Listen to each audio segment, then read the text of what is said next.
A quick word of apology. I'm recording this on my computer because this nice shiny new iMac 24-inch only has USB-C connectors at the back, and all of my card uploads and everything else don't work. So I'm currently waiting for a new card reader that I can use with this computer, and then I can film everything on my little camera and have it sucked onto the computer again. But just now it's being a bit problematic, so I'm hoping that the actual recording through that camera is going to work. And now, having said that, on with the show. And you'll be astonished with this, because I'm not talking expensive stuff. Hello and welcome to another Writerly Witterings. Cup of tea at the ready. It was a bit of a touch and go thing today. I was wondering whether to give a quick chat about a clutch pencil I forgot to mention last time, a Werther, which is just wonderful. But in the end, I decided against. I thought, no. Last week I spoke about a very expensive pen, which I've just finished using and is going to have to get sent back. Sad. But I thought, having spoken about a pen that's really quite expensive, it might be interesting to talk about pens that are a great deal less expensive. And which ones do I like using? And I thought, since there's one type of pen that's cheap that I really use an awful lot, maybe this is the one to talk about. So there you have it. Okay, so what is this fabulous little pen that I use so much? Well, it's the Preppy, the Platinum Preppy. As you can see, I've got a few 0.3 and 0.2 size nibs. I've been using these for a while. I tend to find that they're not something I can use for extensive writing. I can't use them all day every day because they are very light. They're a little bit harsh, these nibs, just a little bit. But they really excel at one thing in particular. So let's just have a quick look and then I'll explain what I do with them. First of all, it is a very light plastic. It's not acrylic, I don't think. It's nothing like that valuable. It has what I would describe as horrible labelling all over it. As you can see, it's got Preppy, well that's okay. It's got O2EF, extra fine. It says platinum, fountain pen, made in Japan, all the things that you'd expect. And it's got all these sort of horrible things on it as well, which is a shame because I can't find the edge of a label to pull them off. I think they're painted on somehow. Wow, what the hell, they're cheap. On the top they always tell you what the size of the nib is. As I say, this is a 0.2mm extra fine Japanese nib, which means it is very, very fine indeed. At the top, all you've got is an injection mould mark, nothing else. It has a clip. The clip is a light plasticky clip that if you were to hit the pen underneath your pocket, it would fly off in some direction. But who cares? This is not something that you're going to particularly worry about losing because, yeah, it's peanuts. How does the cap fit? Simple push and click, nice and straightforward. So, cap, enough said. As a pen to hold is quite a broad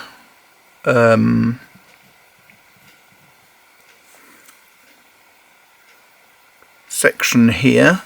It's very, very light. This is one pen I don't care about posting, and in fact I often post it.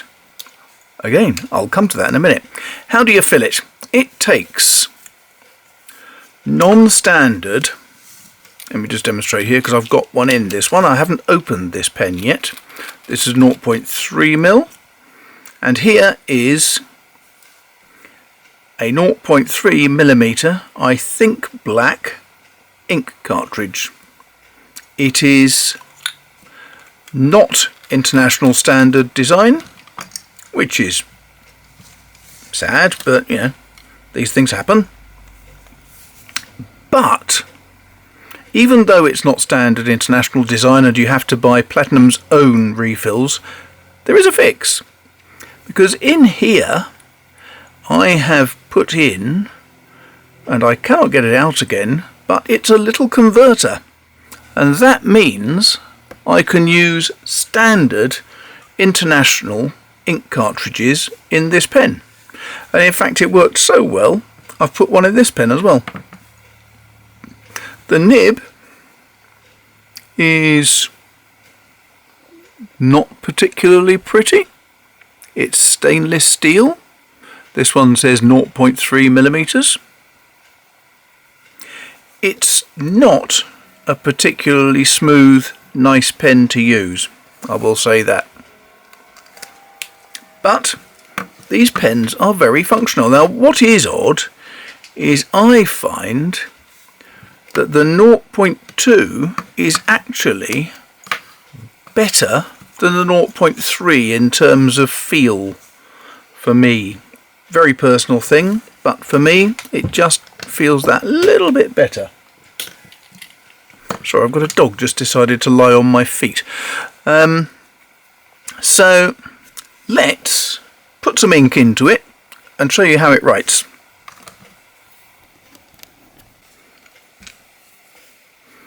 Now, here I have a delightful, silly old thing.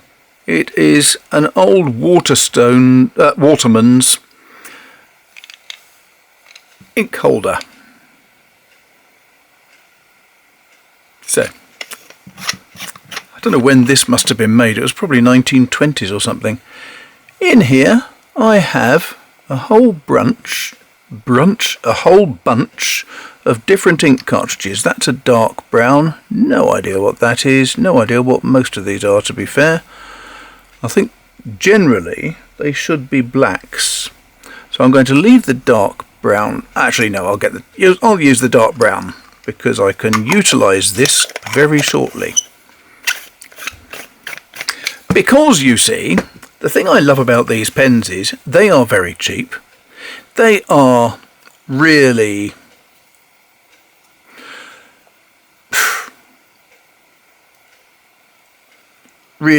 almost disposable, but not quite. The fact is you can use these, and I don't like throwing things away for no reason. I like making use of them.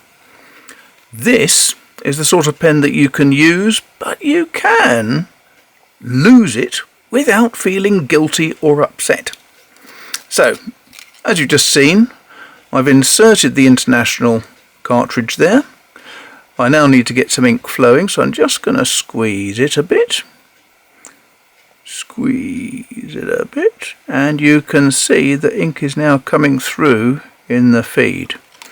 So hopefully that should be just about enough, so that if I moisten the nib, I'll start getting ink to flow. And it is just sort of starting now. So here's a bit of paper. Now, the main thing is these nibs are quite scratchy. It'll take a little while for the ink to flow properly, so I apologise for that. No,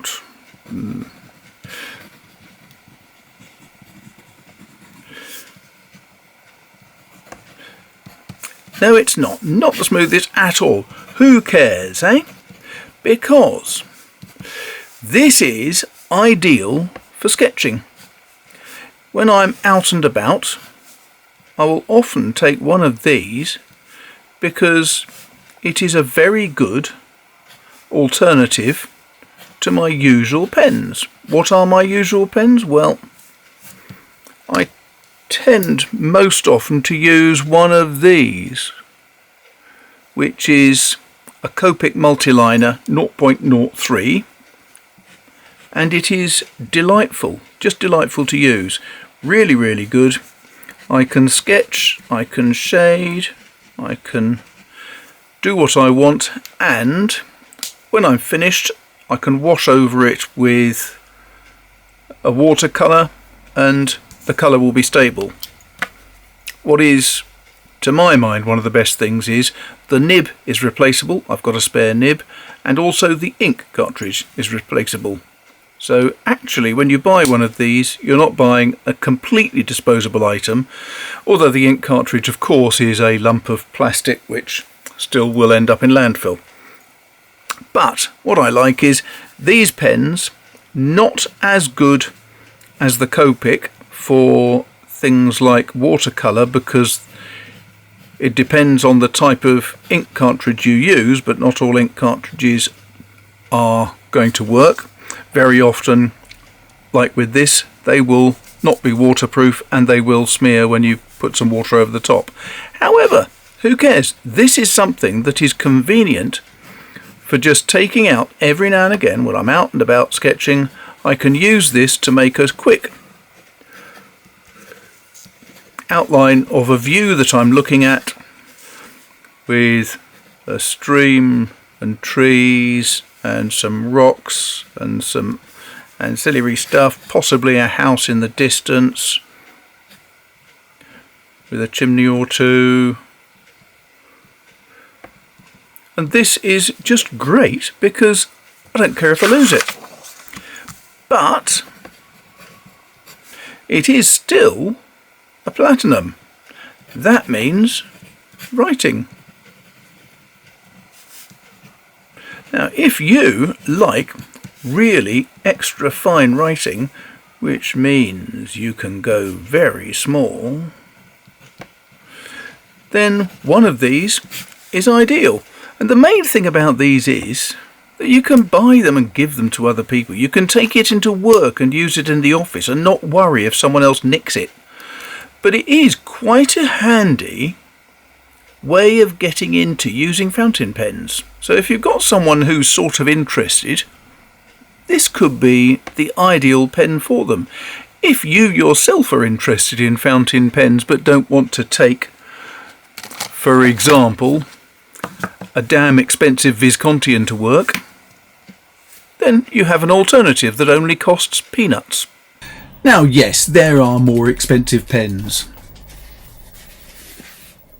There are lovely things like this. There are very remarkably similar things like this. There are oodles and oodles of really expensive and delightful pens. These are so cheap they're almost disposable, but they're really, really good.